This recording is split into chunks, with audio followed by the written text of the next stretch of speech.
has a mindset where it punches below its weight. We have to punch not above our weight. We have to punch not below our weight.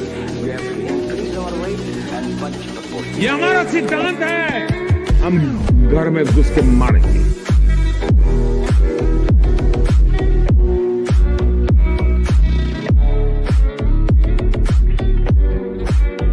You know, victims of terrorism do not sit together with perpetrators of terrorism to discuss terrorism. नमस्कार, जय हिंद, जय Bharat, and welcome to Dev Talks. हमारे साथ we have with us the eminent Abhijit Chavda ji, who will talk to us about geopolitics, what's happening in the world. पहले तो sir, नमस्कार, welcome to the show. It's been a while that we have done a show together. Last time I think we were together, JD, we had done a recording, if you remember. Well, thank you so much for having me on Dev Talks. Always wonderful talking to you. My pleasure. And it's great to do a collab with you, because these are tough times, these are trying times, and I think it's all of us need to stick together. That's right, indeed. Absolutely. So, let me just kind of take your overview. What do you think happened, and how do you think happened in Kaise Hua Sab Kuch? So we talk in both mixed sort of a language. Sindoor mein, what do you think happened? Kaise Hua Sab Kuch, and India ka kya role nikal ke aa raha hai aage jaake? So Operation Sindoor was very surprising and very shocking in some ways, because the kind of military capabilities that we displayed, I was very pleasantly surprised and shocked to see them, especially the air defense capabilities that we showed. I mean, we brought everything down. So overall, Operation Sindoor, from a technological perspective, from a military perspective, was a success. No question. Whatever we wanted to achieve, we achieved it. But from a geopolitical perspective, we are still exactly where we were. So we still have this nation next to us, this terrorist nation, this mercenary nation that serves foreign masters. That's the raison d'etre of Pakistan, to serve somebody else. So we still have it next door. Their capabilities haven't been destroyed. We obviously poked holes into their air defense capabilities. We destroyed the Chinese radars. We shot all their projectiles down and so on. But it still exists. It's not been destroyed. We haven't destroyed their military capabilities. Now they're going to rebuild. And they're going to learn some lessons from what happened, right? They now know what our capabilities are. They know where their deficiencies, the deficiencies that were exposed by us, and they're going to try and plug those holes. I'm pretty sure the Chinese have watched this with great interest and very carefully, because their weapon systems, allegedly, some of them were involved. The long range missile, the PL-15 or whatever it is, their radars, and allegedly, apparently, their JF-17s perhaps may also have been part of the thing. So they would have watched this with a great amount of interest, and they would have derived some lessons from this. And so overall, it's been very interesting. It's been a military victory for us. It's been a humiliation for Pakistan, but geopolitically, we are still exactly where we were. So we haven't been able to solve the problem that that we ideally would like to solve. The solution, we all know from Bharat's perspective, is the Balkanization of Pakistan. I have nothing against the people of Pakistan, even though I know that they all want us dead. Most of them, they want us dead.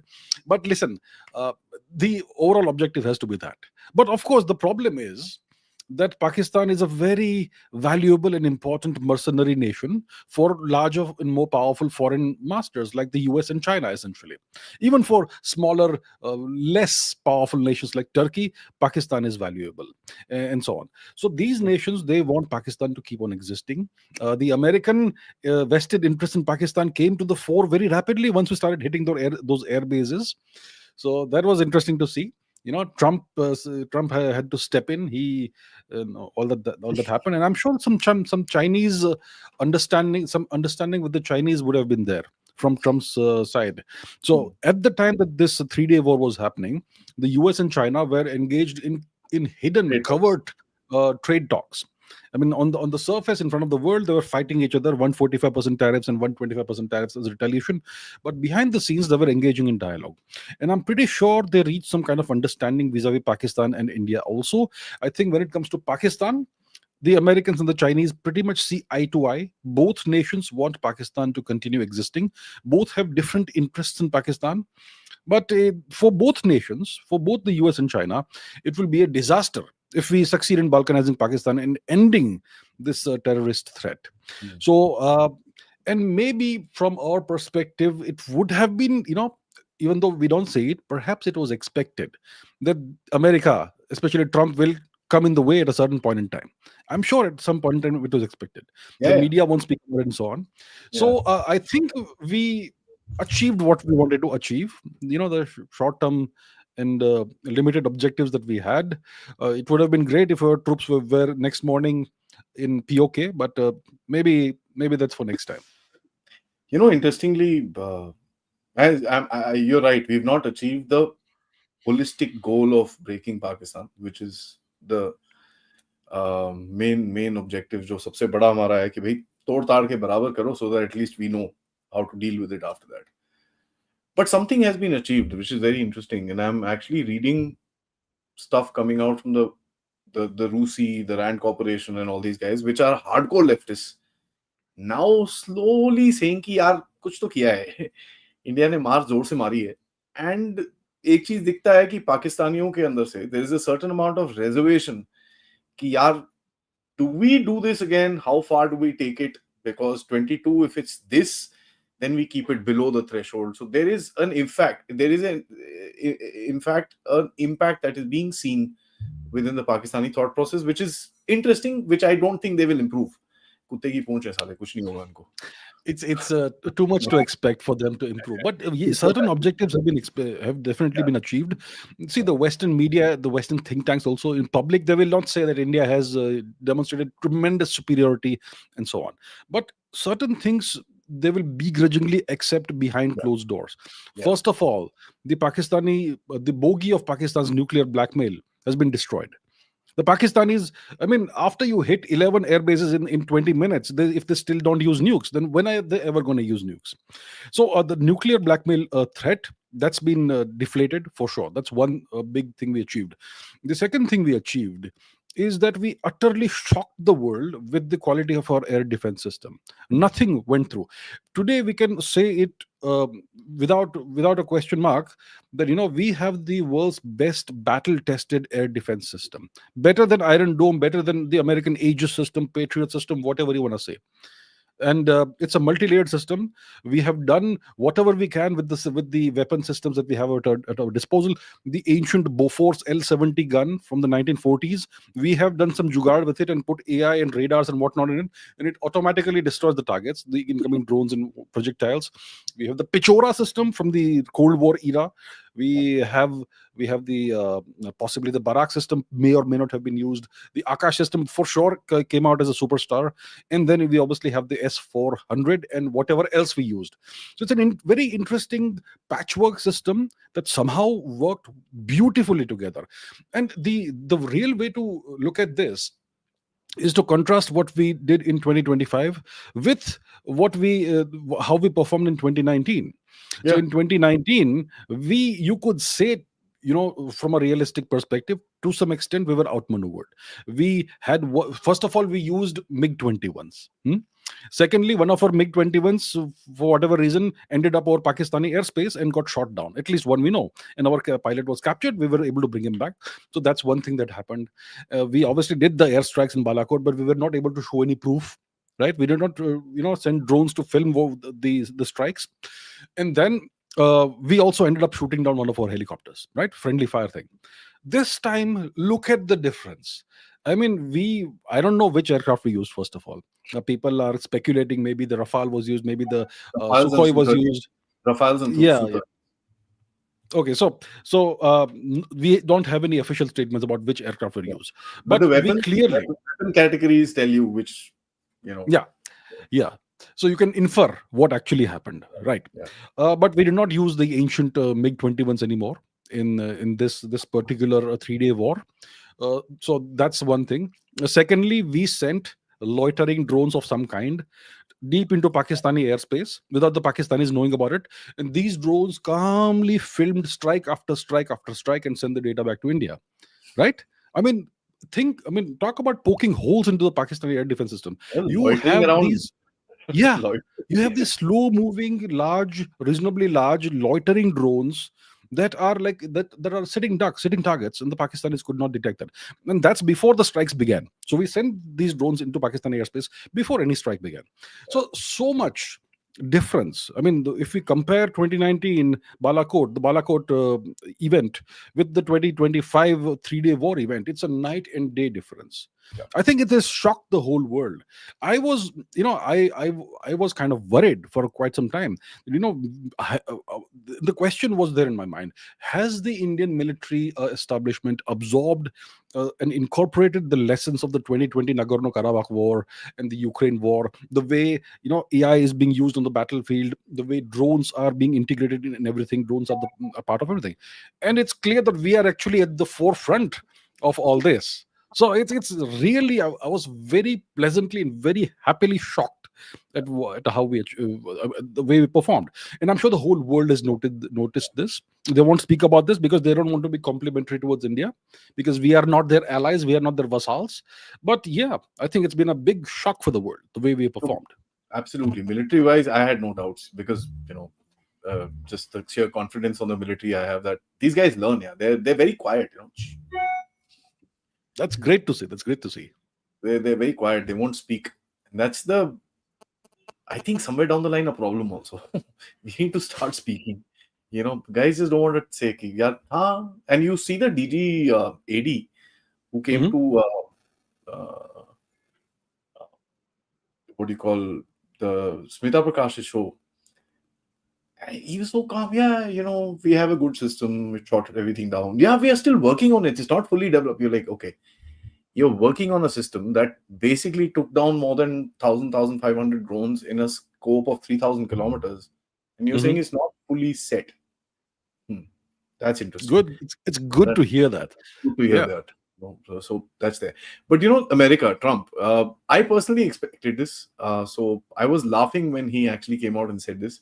People were very angry, and I posted my comments on Twitter the other day that don't bother about it.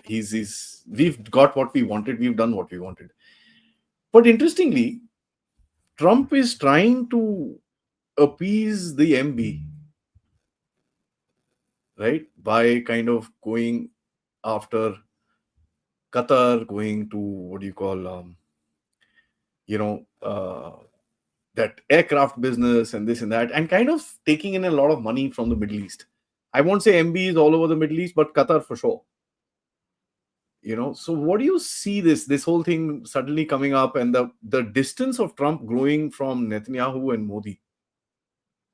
This is very interesting to me, especially after this Middle East visit. Before that wasn't the case. What happened here?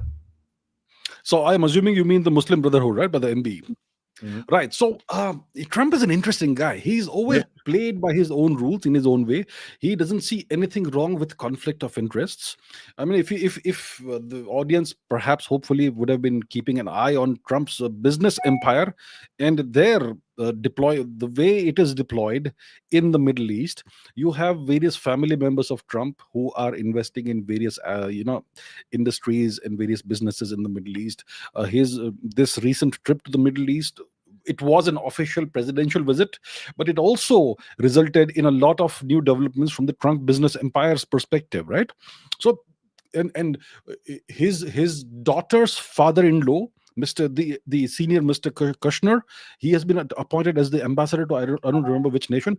So Yeah. Trump plays this sort of game. He has all his family members involved in the thick of things, and he's perfectly fine with them benefiting to the nth degree, because he's the president. Hmm. So that's one observation about Trump. Now, definitely, he seems to, at least superficially, from the surface, seems to be kind of distancing himself from two of his greatest friends, or so-called supposed allies, which is Mr. Netanyahu and Mr. Modi. So Trump is a very egotistic person. He expects a tremendous amount of deference from everybody that deals with him, and perhaps he did not see sufficient difference from Mr. Netanyahu. And when it comes to Prime Minister Modi will be very friendly with Mr. Trump, and he will give him the most amount of respect. But when it comes to the national interest, I don't think Mr. Modi is gonna, allow Trump to trample over India's national interest. So we have seen one thing, that whenever Mr. Trump has ever in the past tweeted about India, Prime Minister Modi has very quickly been has made it a point to very quickly respond with a great amount of warmth to Mr. Trump's tweets. And this time, when Trump tweeted about the so-called ceasefire, Mr. Modi ignored that completely. And in Mr. Modi's address to the nation, he did not mention the US, he did not mention President Trump. So, yeah, you could, from that perspective, you could say there is a rift, and there seems to be a rift with Mr. Netanyahu also. So Trump is that sort of guy. He wears this as a badge of honor. He has this book. I have read the book. It's called The Art of the Deal. And if you read the book, it's all about one phone call after another and how he deals with various people. And it's all about keeping the adversary, whoever you're tangoing with on that phone call, keeping that person off balance, keeping that person guessing what's going to come, and being as unpredictable as possible, and being super transactional. I am making this phone call. I want this thing to result from the phone call, and I just want that. I may not worry about the big picture perspective, the long term perspective. So Trump is that sort of guy, very transactional, and for him, the greatest thing in the world is trade, and he has achieved a tremendous amount of trade from his recent Middle East trip. The Saudis are gonna buy more than $300 billion worth of American arms and equipment, and so on and so forth. He's got a very expensive gift from the Qataris, I believe. Was it Qatar or Oman? I think it was Qatar. $400 Qatar, yes. million worth of a. By the way, the Qataris have been trying to sell that jet for, I don't know, 5 years now. Okay, maybe it's a good investment from their perspective. We're gonna give them a gift that's worth $400 million, but maybe we're gonna get 10x the result. Maybe he's gonna invest 4 billion, 5 billion, maybe 10 billion, maybe more than that in our country, just because we have been deferential and so nice to him, and we've given him an expensive gift. So if you understand how Trump works, you can use that to your advantage, as long as it doesn't impinge on your national interest. That was a joke, and he said, "Oh, they gifted it to me." No, they gifted it to the Air Force. Then the next day he says, "Yeah, they gave it to the Air Force. It's free." No, they're going to spend another $400 million to fix it. It's not free. It's actually going to be more expensive. It's really funny that he gets called out by, I won't say his establishment, but his own people. And he doesn't get called out, but they have to put out the facts, and they're like, and they it's really interesting that this happens every time with him. And even now, the if you look at what the State Department came out and said, they said, it was a supportive role and we were speaking to everybody, but the countries dealt with it by themselves. But nobody listens to the State Department anymore. क्योंकि सारा action तो Trump करता है tweet में रात को 12 बजे. So nobody listens to the State Department anymore. Yeah, it's like the US establishment, the State Department, and every other department. They have a firefighting role because Trump is supremely contradictory. He will say one thing today, and tomorrow morning, just 12 hours later, he'll say something which is exactly the opposite of that. Yeah, and that's been a pattern in his life. He has this track record of making questionable decisions. He has a track record of trusting and promoting the wrong people, and that goes back decades essentially. I mean, if you have kept track of Mr. Trump and his rise in his career, you will see he's done that over and over again, and he's always thick as thieves with very, very dubious people at times.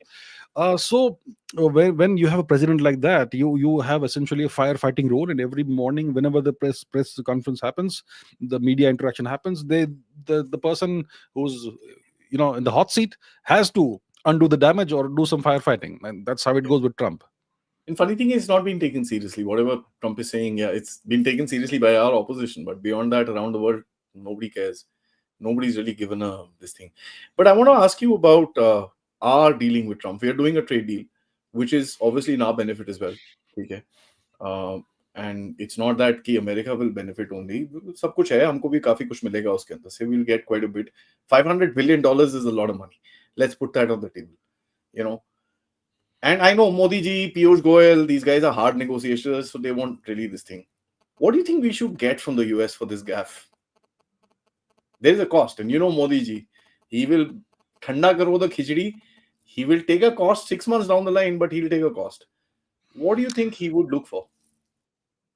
Yeah, so very you pointed something very important out, that when so Trump essentially came in the way and prevented us from taking our military action, our special military operation, to its logical conclusion. So yeah, he did that, and he's powerful enough to make that happen. He forced us essentially Did we to even stop. want to go to that extreme? I No, don't. whatever the objectives may have been, I think they were kind of curtailed, and we did not get to call a close to the operation. A unilateral pause. We were made to do that, so I think something may have been incomplete, and that's really annoying. So he's done that. And as we know, Prime Minister Modi doesn't forget these things. Now, obviously, we are not as powerful as the US. We are nowhere as powerful as the US, but there will be a price to pay. And it's not going to be a price that will have to be paid in anger or immediately. There's going to be a price to pay in the long term for the US. I mean, India is not going to trust the US anymore. That's one thing. We obviously are currently engaged in negotiations for the upcoming trade deal whenever it happens. Trump wants us to have zero tariffs on whatever he's dumping into India. It won't work like that. We're going to negotiate hard, and I think that's one of the reasons why he was annoyed. That's one of the reasons why Trump is annoyed with India, because we are negotiating really hard. We are negotiating hard and fair, and he just wants us to roll over, and that's not happening. I think the repercussions are going to be that India is not going to buy US weaponry. Look, one of the reasons our missile strikes were so incredibly accurate is because we did not rely on GPS. We relied on multiple providers, including our own system, whichever it was. I think probably would have had GPS plus some Russian thing plus our own thing, for redundancy. It's always good to have redundancy. And it is also possible that the media may not have reported it. It's also possible the Americans may have switched off GPS for us again during this three-day conflict. It's We were using possible. Navig. We were using Yeah, Navig. so we now have that fallback. We have the fallback today. But imagine if we did not have that. They would have had us by the scruff of our necks, right? They did So that that's in one. 99, huh? Yeah, they did that in 99 during the Kargil war, right? Right. So we've learned the lessons from the Kargil conflict. Now the thing is that you know they don't have a lot of leverage over us. They have trade leverage over us, so they can essentially make it very hard for us to trade with the world if they want. Essentially, that's called trade sanctions, economic sanctions, in by some other, by whatever term you want to use. But that's essentially what he threatened, Trump. That's what one hears, that we will stop doing trade with you, we'll stop trading with you. That's the threat that he seems to have issued to us.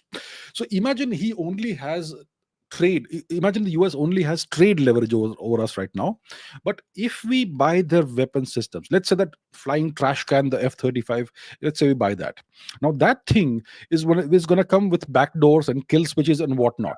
Yeah. It's like, for the audience, to make the audience understand, it's like every morning when you want to take the F-35 for a training sortie or whatever, you need to receive an OTP on your phone, and you have to receive the OTP, you have to give your full flight path and everything that you are planning to do for the day. And once it is approved, you get the OTP, and it's valid for 6 hours or whatever. That's how you get to use the F-35 essentially. And I am not making this up. I'm not speaking out of my backside. The Australians know this very well. They purchased F-18s in the 1980s. Pakistanis no, but the Pakistanis are allowed to do whatever they want with their F-16s. No. They wanted to fit some Chinese weapons. No. Okay, that is obviously a no-no. That's obviously a no-no. Fitting Chinese weapons on the F-16s will not be allowed.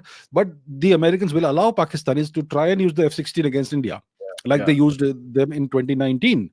The Australians bought FA-18s in the 1980s, and they discovered, to their utter shock, that when they took these shiny new aircraft for a spin, the target acquisition system refused to lock on to targets they wanted. It would only allow them to lock on to targets that were pre-programmed by the Americans. It took them more than 2 decades to crack the code and to install their own workaround in the FA-18s. 20 years, imagine that. Now imagine you buy the F-35. What's going to happen? We already have some American, weapon systems like the Poseidon aircraft and whatnot. I think it is very dangerous for us to buy more American weapons. So one thing that Trump is gonna, one of the consequences is gonna face is we're not gonna buy the F-35. We're not gonna buy other American weapon systems. That the way that whatever they're trying to sell to us, I think we're gonna revert to either the French weapon system, maybe the Rafale, or we may even think of the Sukhoi 57 if it is possibly good enough for our purposes. I think what we need to do is we need to go full steam ahead on our own indigenous programs, the AMCA, the TG, the twin engine deck based fighter, if it is still a thing. It And is. obviously we have to acquire somehow or the other, buy, beg, borrow, still whatever jet engine technology, while also keeping our Kaveri program running in parallel. So these things will have to be done. By the end of this decade, we need to have these things sorted out. But we cannot buy American weaponry, and this is one of the prices the Americans will have to pay for their Yeah. interference in this conflict. Yeah, there's no question. I have a little bit of a difference with you with regards to the kind of the purpose of the operation. I think we didn't want to go further. Uh, Trump, yeah, it does put a pressure in the sense we didn't probably hit them as hard as we wanted to. That's all I would say. Possibly, yeah. Yeah. But So we did not achieve the full yeah, we didn't. scope I of mean, our wo objective. hota hai, thoda bahut you always Yeah. give that % discount, which is fine. But the strikes in Pakistan. When you look at it, we basically took out American systems, Turkish systems, and Chinese systems in the same side. This has never happened in history, No. right? I Even mean, the what Russians have not touched something like this. They've not done it. I think, yeah, that's the thing that happened. One hears that there were Turkish drone operators present on. Yeah, there we have it. So that one hears, and possibly those two were taken out, as collateral damage. Yes. One also hears, Raid. Yeah. right. One also hears that there were, see, wherever you have F-16s in a Pakistani airbase, you will have a bunch of babysitters who are Americans, who are technicians, and who will never let the F-16 off out of their eyesight, right? So you're gonna have, if an F-16 is taken out in an airstrike, missile strike, whatever, you may have technicians there who may or may not become collateral damage, American citizens. So that also may possibly have happened. So we have taken out Chinese systems. I don't know how many Chinese personnel may or may not have been there. So China, Turkey, and the US, all three nations had defense equipment, military equipment that was targeted by India successfully. Like you say, it's never happened in any war before, and that's why all three nations have this vested interest in making it look like Pakistan has done actually reasonably well compared to India, and that's why they are trying to push that completely false narrative of X number of Indian fighter planes going down and 27 Indian UFOs went down or whatnot, right? Provide us one shred of evidence. They can't do that. CNN is peddling that. Rand Corporation is peddling that. I don't know who else is peddling this nonsense. Show us a shred of evidence. There's this publication called the National Interest or something. They are also claiming that X number of Indian fighter planes went down. They've now switched. Shows evidence. They've switched the game.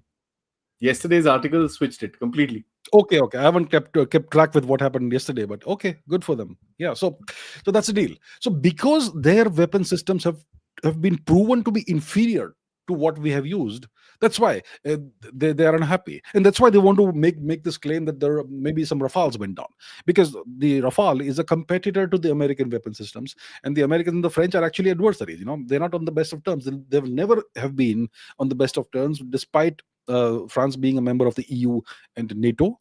France is the only quasi sovereign nation with a quasi-independent foreign policy in the whole of the NATO and EU combination. Yeah. So so they are competitors of the Rafale, and that's why they would want to push this false narrative.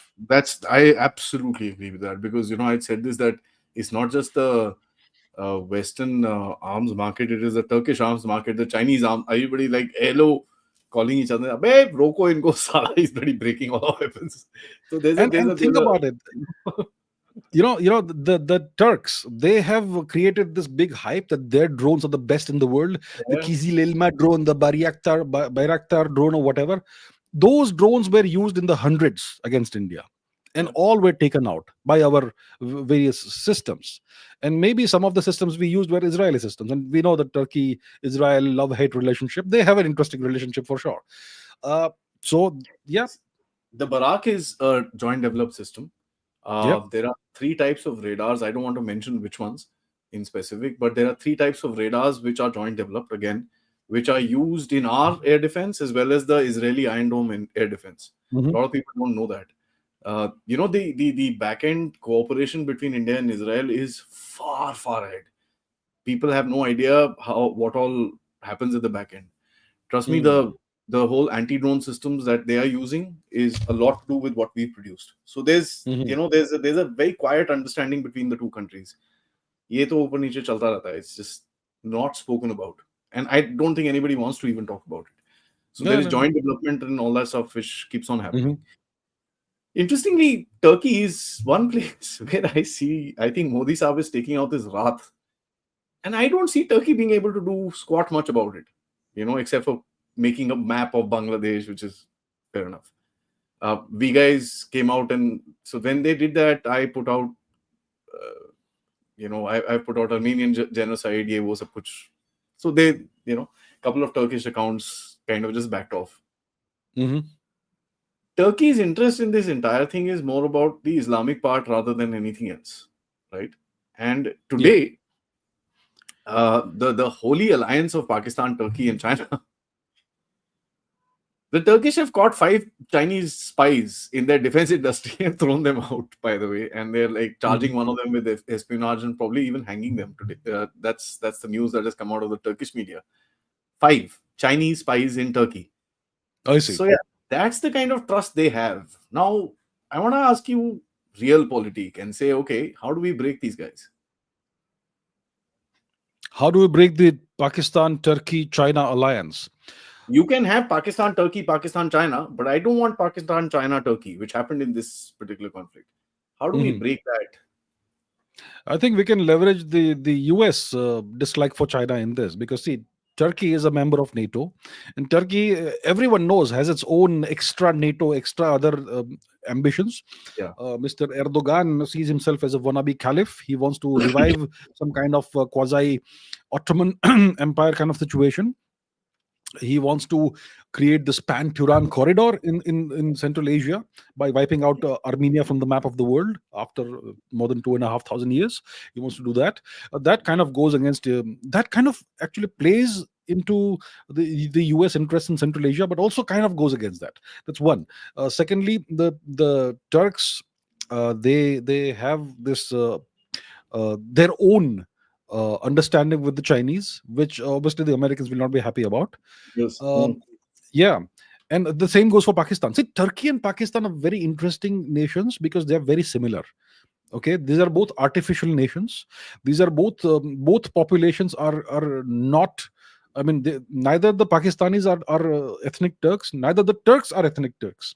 Mhm. The Turks are actually converted Greeks and Armenians, right? Who got converted in the past few centuries, and the Pakistanis are just Hindus who were converted recently, and they now want to have this imaginary foreign ancestry. And both nations, they lack a history. Instead of a history, both nations have a criminal record, right? So very similar nations, and both kind of have very terroristic mindsets, that sort of thing. So it's very easy to understand why Pakistan and Turkey have this very close affinity. The Pakistanis obviously worship the Turks because the Turks are whiter than the Pakistanis, and the Pakistanis have this inferiority complex. And the Chinese, they obviously want to use all this to benefit them. the Yeah. the more fissures and more factions there are in the Western alliances, I mean, because Pakistan and Turkey are both part of the US thing. So the more fissures and the more inroads the Chinese can make in this, the better it is for them. How do we end this?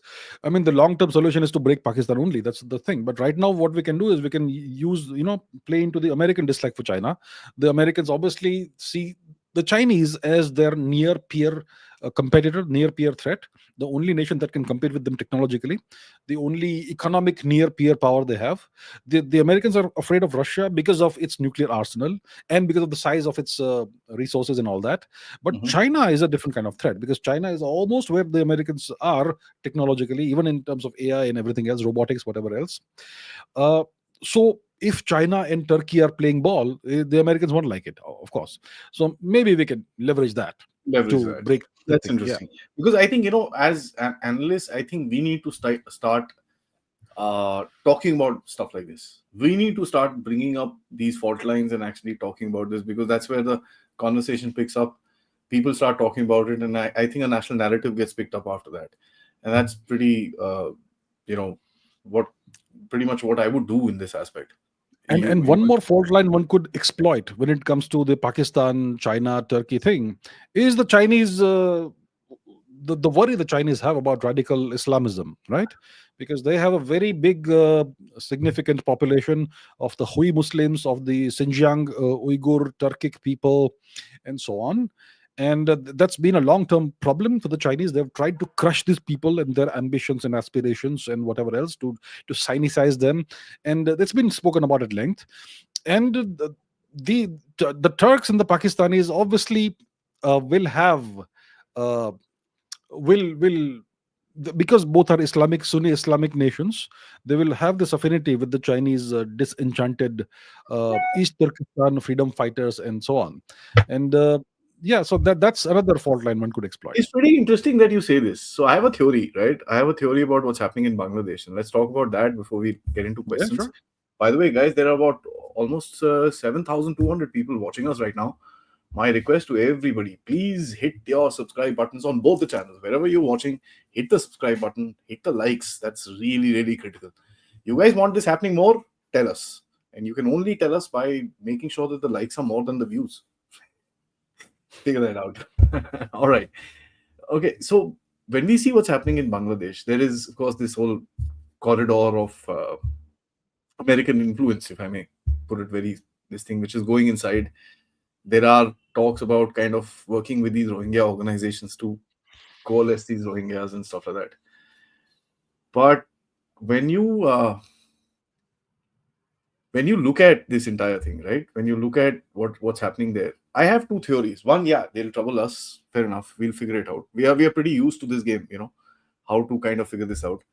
The Chinese have come in and said that Lal Morihat or whatever that place is, that hum airbase banayenge, ye karenge. I don't believe that's happening, by the way. Um, it's too close. Chinese aren't stupid. It'll be taken out in any first contact because it's like 10 kilometers artillery range. No, nobody's that stupid to put in $1 billion in that. So I don't buy it. But I'd love your comments on that. What I feel is happening is there is a corridor which is being made through Myanmar to breach South China. Now, hear me out. You've got Myanmar, then you've got Northern Thailand, right? Northern Thailand has a lot of Jamatis, by the way.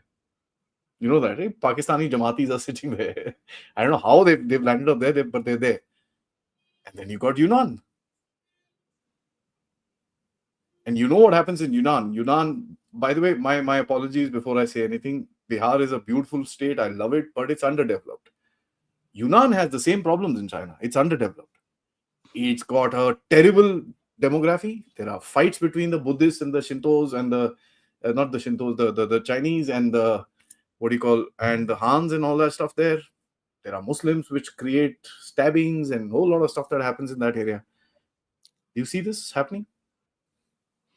Yeah, it's a very interesting angle, geographical, another angle that you brought out. So let's discuss that. Bangladesh, Myanmar, Yunnan, northern Thailand, southern Thailand, all of this entire region.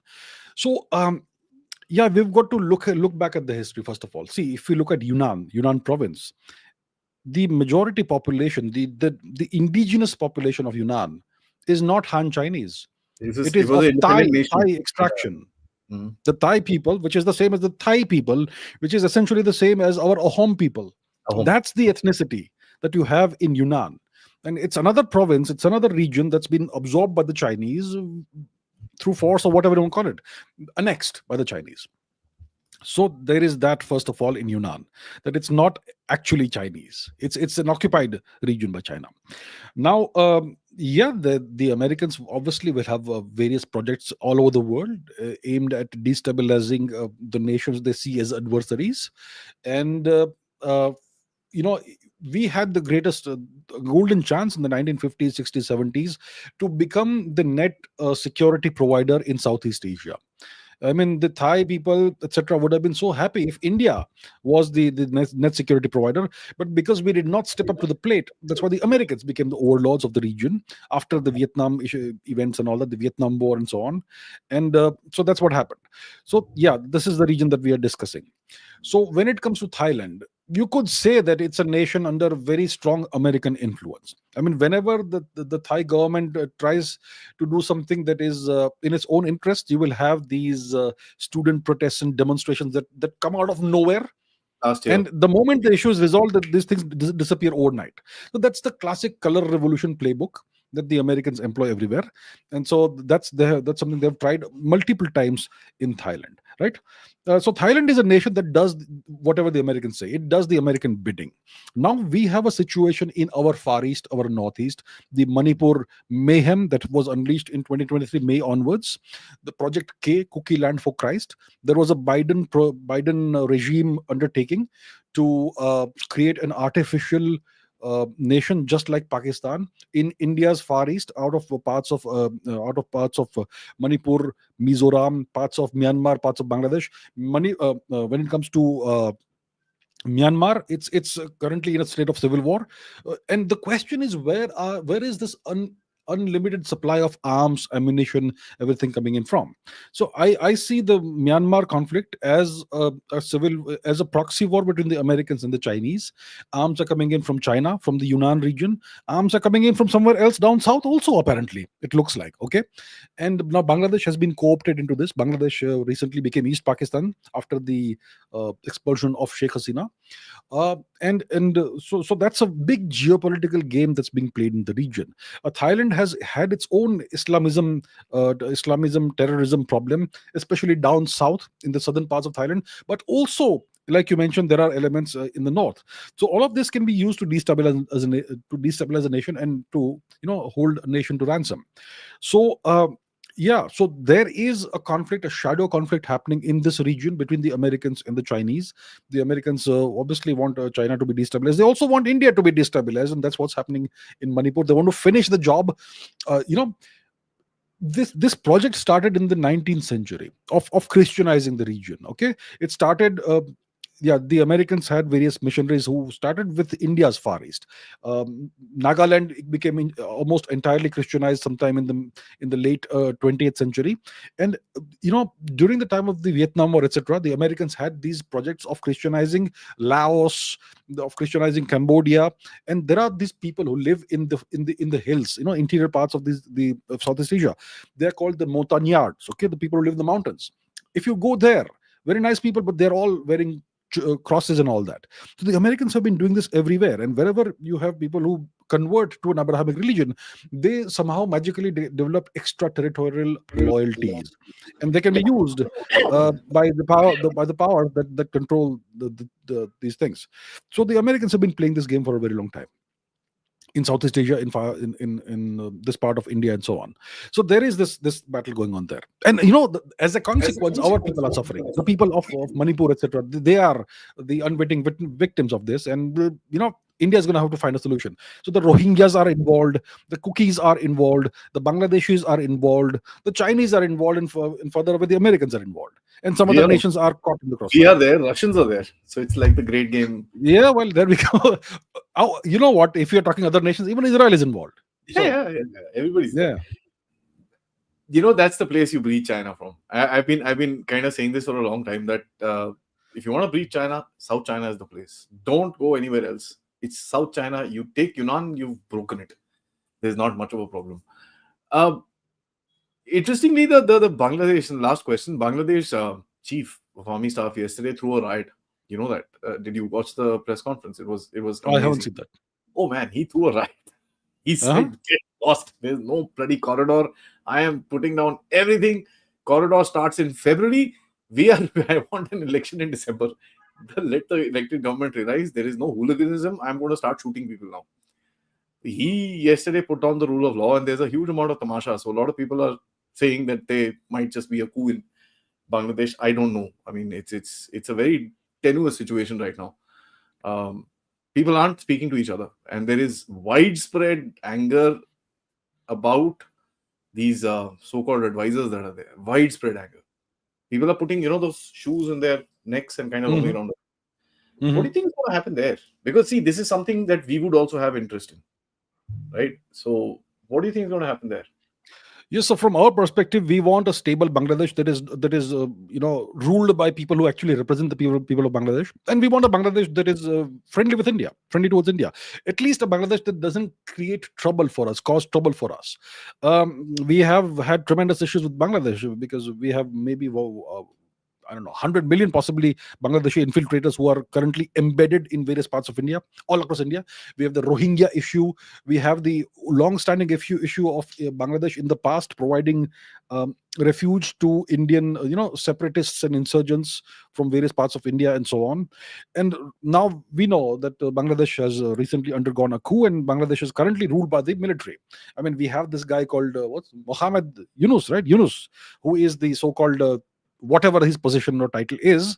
It is he's somebody who's been appointed as the chief puppet, but the actual entity that's ruling Bangladesh is the Bangladesh military. Now, as long as the Bangladesh military is stable, I don't see a coup happening there. It's only if the chief of the military is seen to have lost legitimacy in the eyes of his own officers, that he could have a kind of power reshuffle and a coup in that. But that's an internal coup within the military, and that doesn't really affect the long-term status of Bangladesh. So Mohammed Yunus is just a puppet. He's there, Mohammed Yunus, his only function is to keep people's attention away from where the real power lies. That's the job he's playing. That's the role he's playing, and the real power lies with the military. So if we want to deal with Bangladesh, we have to deal with the Bangladeshi military, and as long as we keep them under control and we lay down the rules, as long as they behave, we're good in that. Sorry, Bangladeshi military seems to be all right with us. We saved the chief twice, so I guess there is some sort of a link up being picked up there.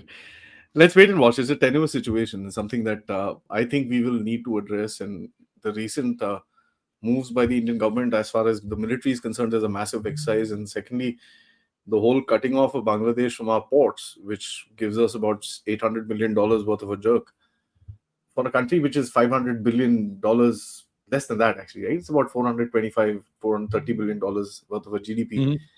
You cut off $800 billion for of his trade, dude. You break his legs. Not in one place, you've broken it in multiple places. Traction type, hang on the ceiling type damage. Mhm. Let's see what actually happens, because it's quite tenuous, and probably we could readdress this in the next podcast. But by then, guys, my request to everybody, please hit the like button really hard. Let's take some questions. And of course, please make sure that you are supporting both the channels, like both the channels, like both the videos. The first of a collab that we have done. If we find that you guys have enjoyed it, we'll probably think about it again. But my request to everybody, put in your questions and let's go. Firstly, okay, Bhargavaji, thank you. Abhijit ji, what precautions registration is the government working on so that the army isn't hindered by changing political parties, growing half front, half internal front? I'm not aware of any legislation that we may be that the government of India may be drafting or creating for this growing zero point 0.5 internal front or something. See, the thing about India is that India is a democracy. So anytime every 5 years at least we have elections, at the national level, at the central level, and anytime there's an election, there's always the chance, the possibility, however big or small it may be, that a new political party may come to power. And in the case of a democracy like ours, when a new political party comes to power, you often see a 180-degree turn in various policies. So that's something that is peculiar to democracies, and that's something we have to live with. So that's just how it is. When it comes to the 0.5 front, what India needs to do, I don't know what India is doing, but what India needs to do is we need to deport all illegals, no matter how long they have been embedded within India, whether they are Rohingyas, whether they are Cookies, whether they're Pakistanis, whether they're Bangladeshis, or whatever else. If they're staying in India illegally, whenever they came, throw them out. And we don't have this thing about citizenship by birth.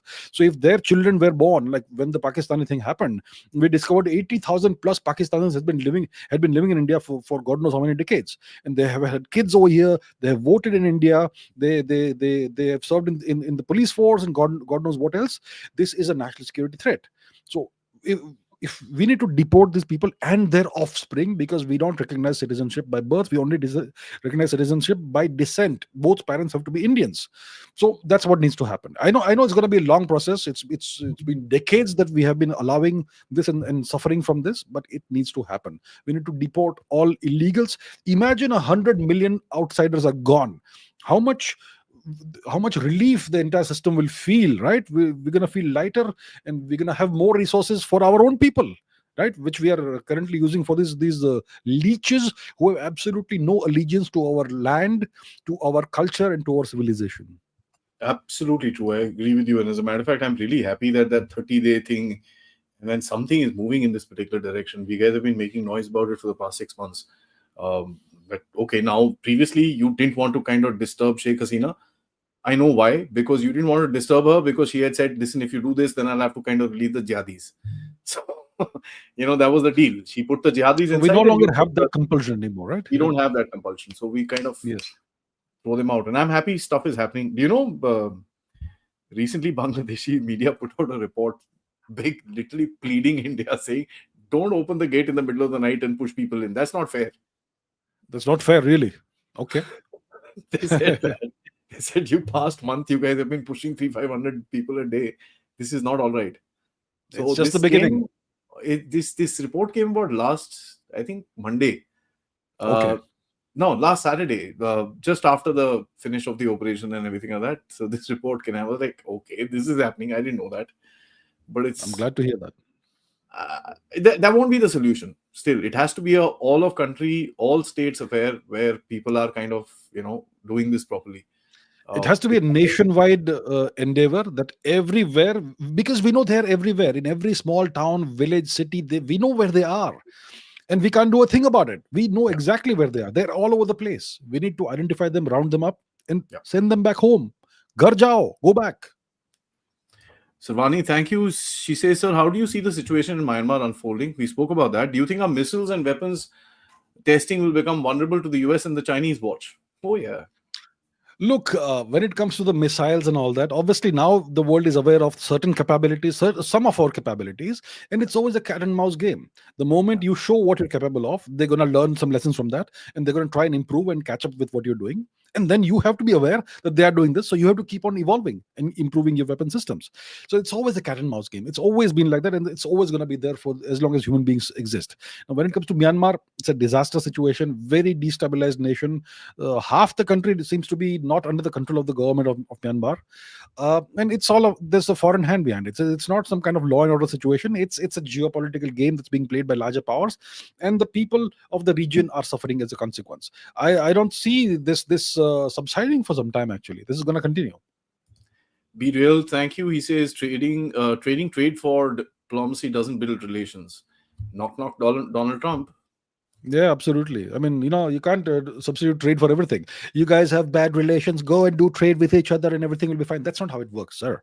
It's a very superficial and very short-term way of looking at the world. Yeah, extremely disastrous, as a matter of fact. Silver Shroud, thank you. France shows his real face.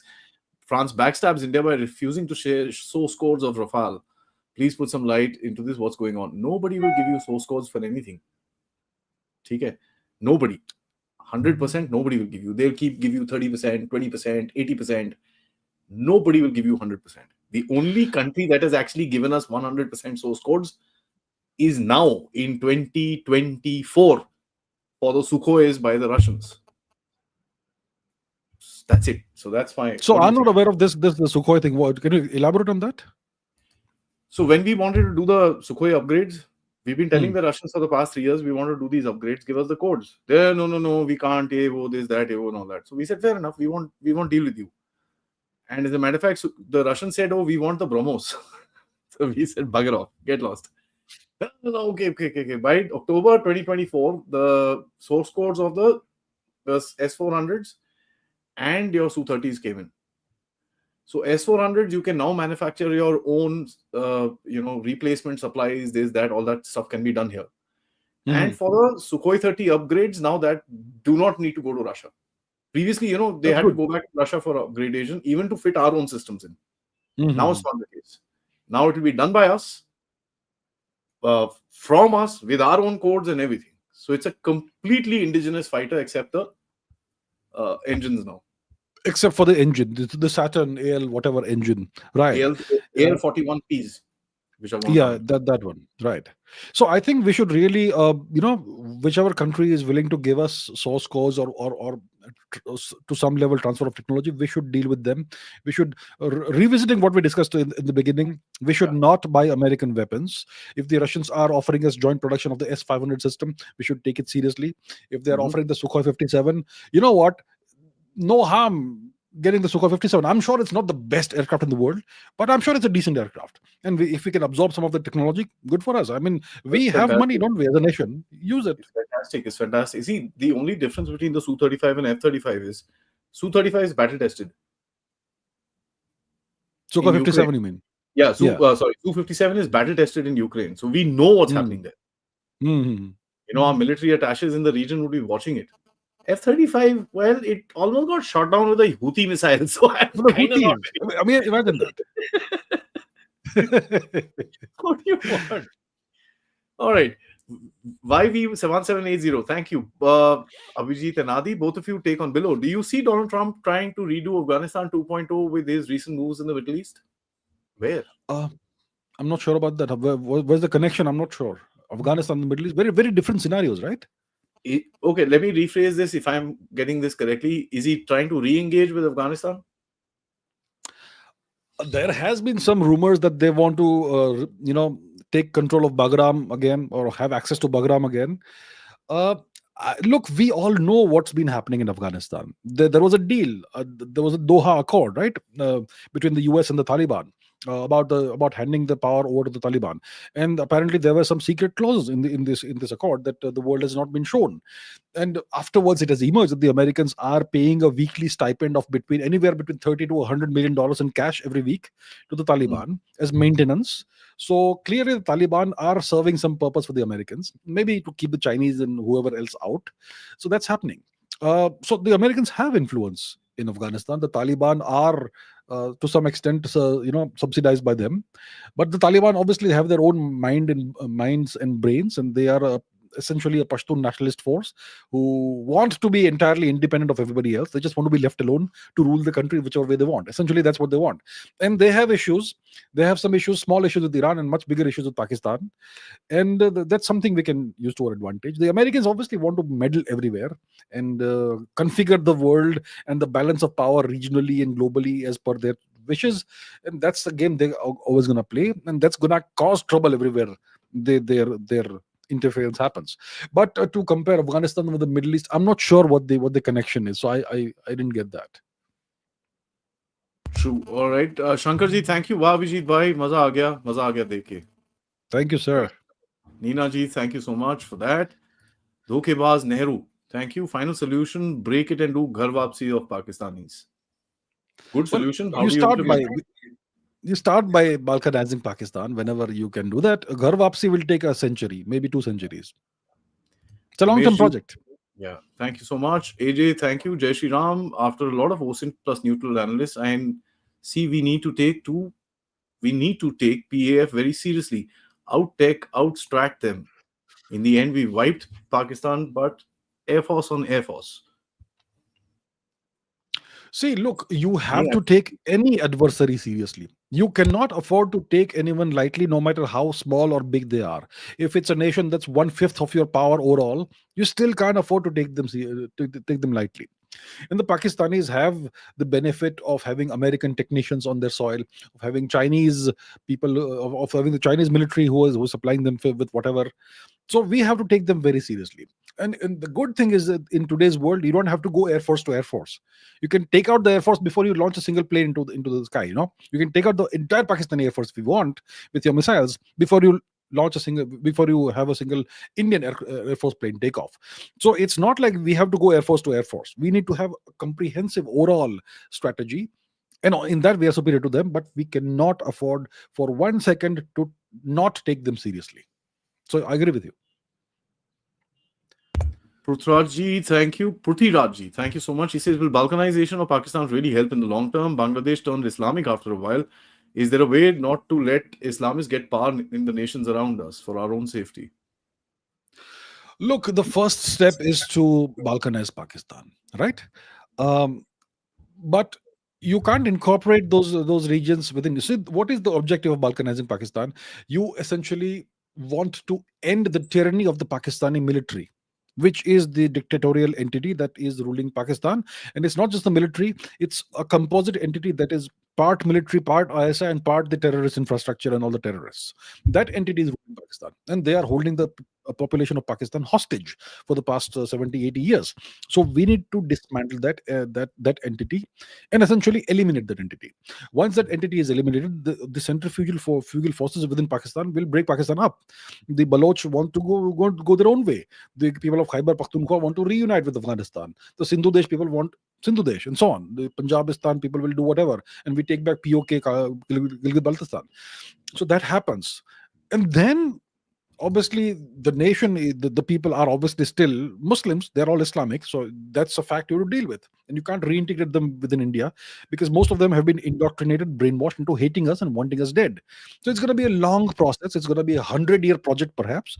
Maybe in 100 years the situation will be such that we can once again reunite the subcontinent under one geopolitical entity, and that's something in the future. So we are part of a long chain. We have hundreds of generations of ancestors behind us, and we're going to have hundreds of generations of ancestors, descendants in front of us, and we have to play our role. And we are a civilization that's existed for at least 10,000 years, so we don't have to think short term.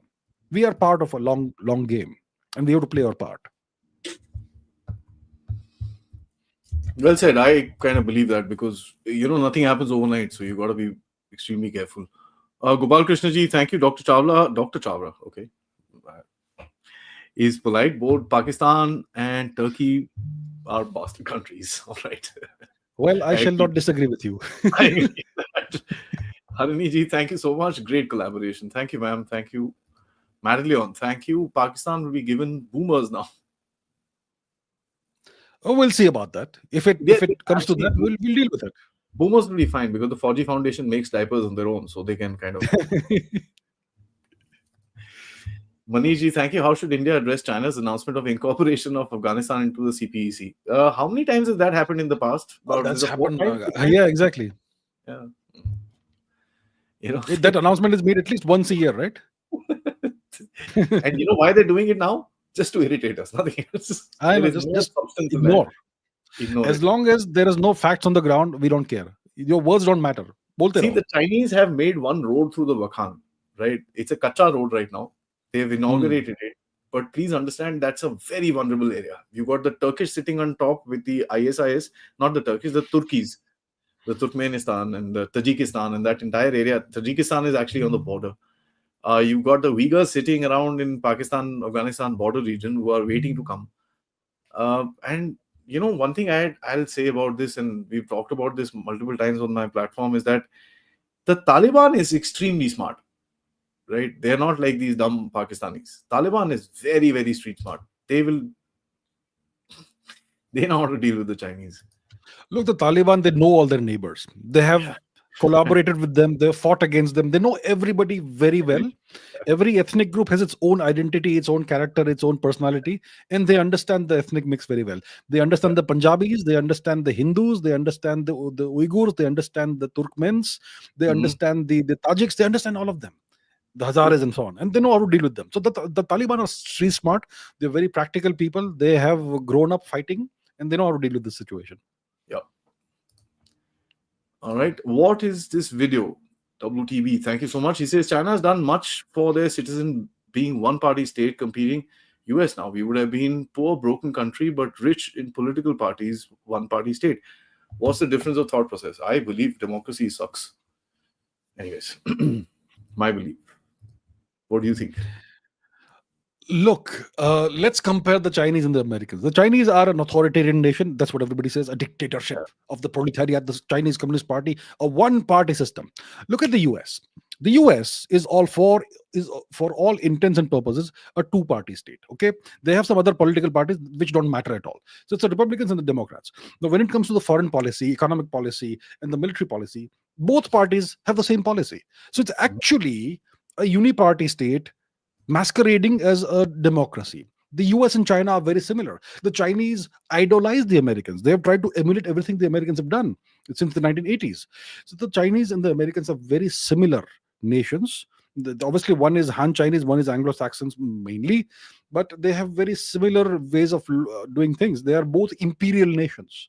They're both imperial entities, and when you have a single entity that is in charge of decision making and everything, things happen fast. It's a more agile system.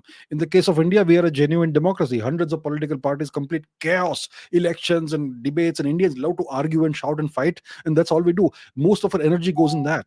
If we were a uniparty state, if we had an imperial system like under Chandragupta Maurya or Ashok or Rajaraj Chola or whatever, we would have been a whole different beast. So I agree with Adi on what he just said. I might sound like a fascist, but I hate this democracy structure. I hate the fact that anybody can say whatever they want to and get away with it. What the hell? Indeed. Oh, preach for free speech. Yeah, okay, fine. I'll preach for free speech. Where does it exist? Nowhere in the world. There's no free speech anywhere in the world. Some nations claim to have free speech, but tell me, in those nations, can you have speech without consequences? In You will have India, consequences. with 1.4 billion people, 1,400 people were arrested in the last 6 months. Right? 1,400. If you put okay, let's talk about UK or USA. You know, that number goes up to 8,000. Yeah. And look at their populations. So I don't buy the whole sense where people say, oh, there should be free speech. People can say whatever they want to. No. I'm sorry, no. There is something known as a conscience, which we are innately born with. You know. RK, thank you. Jewish lobby and Protestants versus Roman Catholics will keep the deep state break from within, and all this will lead to us imploding from within after the attack today. Huh? I don't know. There's so many connections in this one question. I'm not sure what it is. Look, Jewish lobby versus and Protestants versus Roman Catholics. Will the deep state break from within? Will this lead to us imploding from within after attack today? Which attack today? No, I don't see that happening. We will not be I imploding think from this within. is the attack that you're talking about on the Jews in Washington DC. I hope so. Is that what he's referring to? Okay, I'm not sure. There are two attacks. Two people have been killed. Yeah, I heard about that. Yeah. So it's probably that he's referring to. Yeah. Okay. So I put a quirky one out on this, and I said, will Donald Trump now do a trade deal with Hamas? I mean, he's capable of doing that. If Osama was alive and if Osama had somehow survived, he would have brought him. He would have posed with Osama perhaps for a picture, like he posed with that Al Julani fellow, the former professional head chopper who's now apparently the president of Syria. And while Marco Rubio is telling his own Congress that Syria will fall into a civil war in the next 2 months, all happening at the same time. Like, what? I know. These guys have gone nuts or what? Problem, thank you. What were the Modi's full set of conditions? Well, we're not supposed to know everything, you see. Some things are not revealed to the world for the sake of the national interest and for other things. So, we don't know. Magnum and Gopesh Kaurji, thank you for joining the channel. Jaganji, thank you. Says China successfully encircled India through a string of pearl strategy and has minimum spend of 5% of GDP for defense, research and development. Love and respect for both of you. Thank you. So the Chinese definitely have made inroads everywhere. I'm not sure if the string of pearls has succeeded completely. Maldives obviously is a Chinese asset for now. Sri Lanka no longer is completely a Chinese asset. It's somewhere in between. The Chinese are struggling in Myanmar. Bangladesh is a US asset, even though they are peddling themselves to the Chinese and so on. They have some influence in Pakistan as well. So yeah, the Chinese see by dint of their much larger hard power and outreach, this certainly have made inroads in our neighborhood. Nepal is an issue. They're trying to bully Bhutan as well, and so on. So there is that. And the Chinese, there is so much that you can learn from the Chinese. A lot you can admire them for, because if you look at how they have turned their nation around, you can learn a lot from that. From the 1980s onwards, they have spent trillions of dollars in revamping their education system, making it more STEM oriented, making it more nationalistic, making it, focusing on research and development, and focusing on very critical technologies. They have done it in a very systematic, phased, step by step manner. Their universities are some of the best in the world when they were some of the worst in the world in the 1980s. You've got to respect that. They've put in the hard work, and that's why they are where they are today. And we haven't done that. We are not even starting today to to reform the education system. Our education system is probably one of the worst in the world, and we don't even acknowledge that. We said that the NEP, new education policy 2020, is the greatest thing in the world. It's garbage. It's garbage. It's like putting a bandage on a shotgun wound. So we've got to learn from the Chinese. If we keep on saying that we will compete with the Chinese, well, you got to take it. You got to put your money where your mouth is and start making reforms. And that's not happening. And that's very We aren't the frustrating. worst in the world. Yeah, we aren't the worst in the world. Have you read the Pakistani books? Okay, so let's not compare ourselves with them, right? That's not the yardstick we should have. That's joking. So I made this map about the Hmm. India-China influence a while ago. I call this the eagle's claw. Uh, Hmm.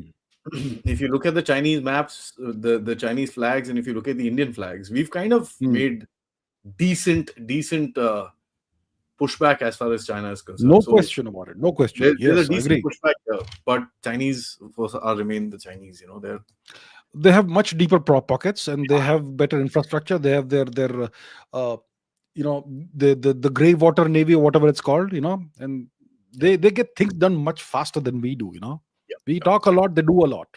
yeah. Cancer. Thank you. Last few questions. RIC can Russia and RIC China is talking about defeat. defeat US militarily? Okay.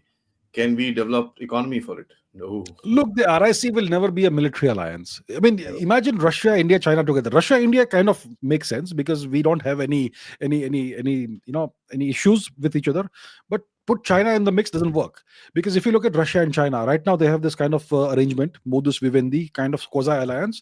But long term perspective, these are natural adversaries, Russia and China. And when it comes to India and China, once again, natural adversaries, because China currently occupies Tibet. So Russia, India, China can never become a military alliance. And if you want to defeat somebody militarily, you need to have a military alliance, right? So it's not going to work out. That's true. Explore Unlimited. Thank you. Irritated to see victory propaganda by Pakistanis. You shouldn't get irritated, Yeah. brother. You should be actually watching it very carefully, because it's something that you should learn not to do. You want to know a funny thing? Yeah, The sure. That Aurangzeb fellow, right? AVM Aurangzeb, Mm. right? He was Yeah. born in the 1970s. He's wearing a badge which is 35 years of meritorious service. He's wearing Okay. a ribbon, How many flying hours does he have? 1,500. So he's As a wearing a passenger, 35. I suppose. I think so. वो truck driver था यार वो. I mean, with all respect to truck drivers, I think they are beautiful, but this guy was probably a cleaner in that. He's wearing a 35 years meritorious service badge. The Mm. chief of Pakistani Air Force is not wearing that. Okay. That's how fake these people are. Yeah, totally, totally. You know what are the badges that Asim Munir wears? I haven't bothered to see. Please do tell. There's a democracy medal. There is a escalation with India medal, which will get a bar, of course. Now, I'm not joking. You can check it out on Wiki. Okay. It's what his medals are. Democracy. Democracy. Well, that's Yeah. interesting. You want It's me a to show first for me. There you go. Asim Munir. I mean, I've kind of really gone through their medals, especially all their Hmm. chiefs. Oh man, it's so funny. You're like, excuse me, what is this written here? All right, let me just share my screen. I should show this to you. This will be really encouraging, because Asim Munir is now slowly coming out of Mariam bunker, I've heard.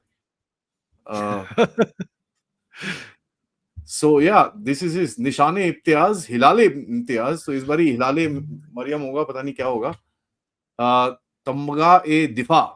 Okay, Siachen Glacier, which he's never been, of course. Uh-huh. Nuclear test medal. Okay, he did a nuclear test apparently. And escalation with India medal. Okay. ठीक है जी, medal of conviction, ब्ला ब्ला ब्ला ब्ला ब्ला, जमहूरियत medal, भैंस की आंख. Jamhuriyat medal.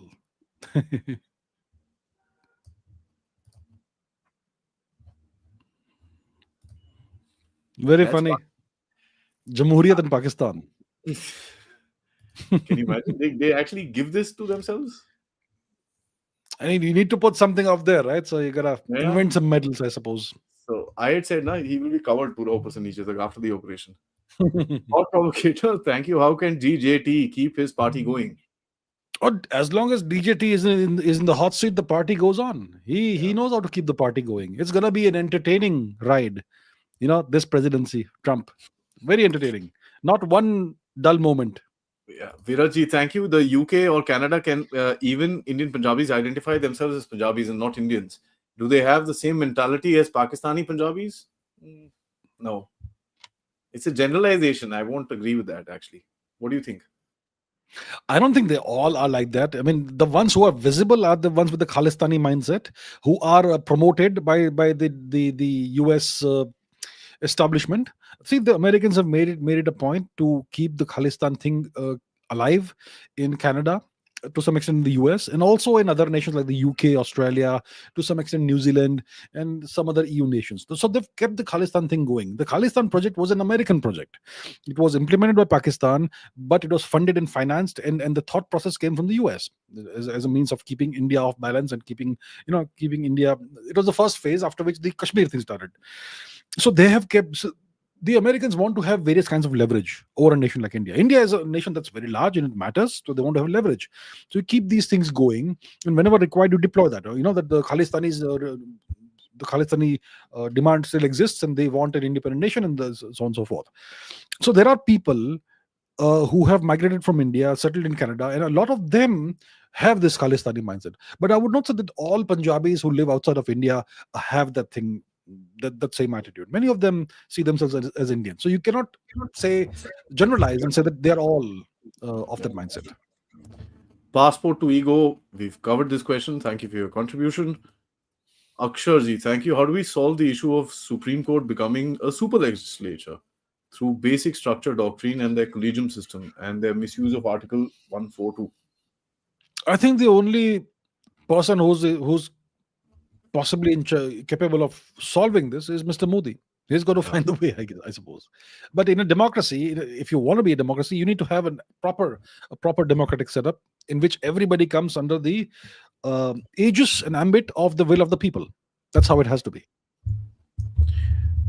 One more thing is that this is going to be a long drawn game, so don't expect overnight results. I think whatever is going to happen, this is my opinion, maybe wrong, Supreme Court game will go on till about 26 and 27 beginning. You will find this stuff heating up in the next year quite a bit. Shikharji, thank you. What subjects apart from geopolitics I should focus on to get a deeper understanding of geopolitics? Economy, history? Yeah, history and economics.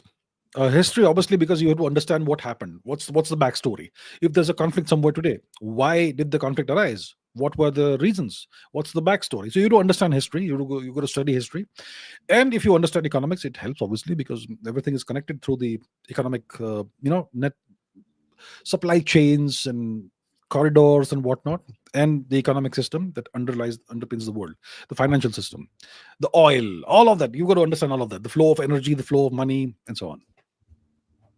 That's true. And Shruti ji says, what prompted Trump to accuse South Africa of white genocide and criticize the president? Look, the whites, okay, the Europeans, they occupied Africa and destroyed Africa for a very long time. Now, the people who are the white people who live in South Africa today, I'm sure it's not their fault what their ancestors did, but it is natural, I would say. I'm not justifying anything. I'm just saying it would be to some extent natural for the black people to see these people as the descendants of oppressors and so on. And apparently there's been these white people have been targeted ever since South Africa became a democracy, and apparently thousands and maybe tens of thousands of them have been killed. That's what one hears, and that's obviously terrible. So that's the issue that is being raised over here, that Donald Trump raised. And there have been these rallies in which politicians, etc., have called for the extermination of white farmers and all, which obviously is terrible, right? And obviously Elon Musk is very close to Donald Trump, or at least is trying to be very close to Donald Trump. And Elon Musk is a descendant of people, of white people who settled in South Africa. So Elon Musk has a personal connection there. So all of this brings, ties in together. Yeah. Last three questions, sir. One is a comment that I want to take. After a long time, I'm seeing Chinese on the show. So, ni hao. Ni hao. Ni hao. Okay. And please, by the way, I guess you guys are looking for a new president. Can I recommend someone? Has Trump kissed the ring? Look, you cannot become the president of the US unless you have kissed the ring of the deep state. Yes, he has kissed the ring, for sure. Commentator. And in case you don't kiss the ring, you get 1963. And Trump has not been 1963. He claimed he came close to it. So he's going to fight them. There's no question. He's going to fight them. He's fought the US, AID and stuff like that. He will fight them, but he will compromise as well. Commenter, thank you. If Pakistan, China attack us simultaneously in emergency, Tejas will be without engines. Rafale still not ordered. Why can't we put pressure on government? Look, the government knows what needs to be done, okay? And by putting pressure on the government, you're not going to miraculously have hundreds of engines come in. So today we are in this situation where we have aircraft, we don't have engines. The Americans, we have paid them a lot of money, but they're not delivering the goods and so on. And we don't have our own indigenous engine right now. So in that situation, what's the best thing we can do? We can, in the meanwhile, until we get the engines, we can rely on certain other weapons to have an overall balanced offensive and defensive system. So that's why we have invested so much in missiles. Our missiles are probably the best in the world, the scariest missiles in the world. Until 2 weeks ago, nobody had seen what an Indian missile could do. Now we have on the ground reports. We know what it sounds like when the missile is coming in, and we know you can hear it coming, but you can't do a thing about it, and so on. So we have developed some of the scariest and most effective missiles in the world with incredible precision, very, very small CEPs and so on. So because right now we have this issue that we are kind of handicapped because of the absence of sufficient engines, we are doing other things which can still give us the advantage on the battlefield. So yeah, but we need to get this thing done, the engine thing. Yeah. Venkatesh, thank you. He says, should India move into Chittagong and Siliguri chicken egg before any pressure comes on it? Look, that's not how the world works. If you want to take military action somewhere, like invading what is a sovereign nation, technically, and taking their territory, annexing their territory, you need to have just causes for going to war. You can't just randomly say that because I am strong enough, I can do it. Because there are other nations out there that are way stronger than you, who will then impose lots of consequences on you. So you've got to be smart about this. You can't just randomly walk into Bangladesh and take their territory, even though historically it's historically been our territory, but whatever, it's a process. All right, Shivamji, thank you. Will we ever make Pakistan a vassal of India, and do you think India will ever beat China in dominance over Pakistan? Look, when you use the word ever, for me, ever is a 1,000-year horizon. In 1,000 years, we'll do everything, sure, but in the next 10 years, maybe not. Do we want Pakistan as our vassal state? I don't think we want vassal states. Nope. We want a balkanized Pakistan, and each entity that comes out of it should be friendly with India. That's a good beginning for me. Yeah, and the last one, guys. I won't take any more super chats after this. Thank you so much, King G. Thank you. Says US should never be trusted. No battle is taken place over US territory. They will always avoid frontal attack on Russia and China, Middle East, even using Israel. That's true. Look, the one thing about the US is its incredible geographical advantage. They have the benefit of two oceans that protect them from everybody else, and they are the unquestionable top dog in the Americas. They started they had something called the Monroe Doctrine in the 19th century, and they ensured that nobody was allowed to interfere in the affairs of either North America or South America, and they are the uncontested top dogs in the region. So every single nation in South America is, you can say, a vassal of the US, and the same goes with Europe and so on. So that's a huge advantage they have. They have never had to fight a battle on their own territory since essentially the Civil War, right? 1850s and so on. So that's the huge advantage they have. That's what happens when you steal an entire continent from its natives, and then you become the champions of democracy. That's true. And the most actually, if I may just US has always had this thing of non-interference. They always say this, and they end up doing whatever they're doing. And this is how great powers behave, right? Yes, So tomorrow, when we become great powers, we will probably behave exactly the same way. We will we be should. telling people, listen, behave yourself, which Yeah. we've started doing. If you notice, we've basically started doing this whole thing. जो पाकिस्तान के साथ आपने जाके डंडा मारा उसके सिर के ऊपर. This is how great powers behave. So there's a good old saying, right? If you want to be a superpower, start behaving like a superpower. Start behaving, start learning, start seeing the behavior patterns and why these behavior patterns exist. Lots of Indians like to point out that the Americans are hypocrites. They say one thing, do another thing. Yeah, That's a that's right. privilege that comes with being a great power. Yeah. It's a privilege. Yeah. So, that's what we should You know, aspire for. Sometime in about 10, 20 years, we should also have a president who goes around saying whatever he wants to and gets away with it. I mean, let me give you a historical example. Ashok, one of our greatest emperors, he was a brutal guy. I mean, he was great for the civilization. He was great for the subcontinent and the people, as long as you were kind of not in his vicinity. Yeah. But he fought so many wars and did so many terrible things. But on his inscriptions, he's all peace, peace, peace. So he would say one thing and do the other. Right? So that's hypocrisy. That comes with greatness. That comes with the kind of force and power that you have. Yeah. So at that time, India was kind of a superpower. It's huge in the subcontinent, unified under a single emperor. And at that point in time, you could behave like that. So that's a historical example from our own history. Right? Say one thing, do the opposite. That comes when you're powerful. That happens when you're powerful.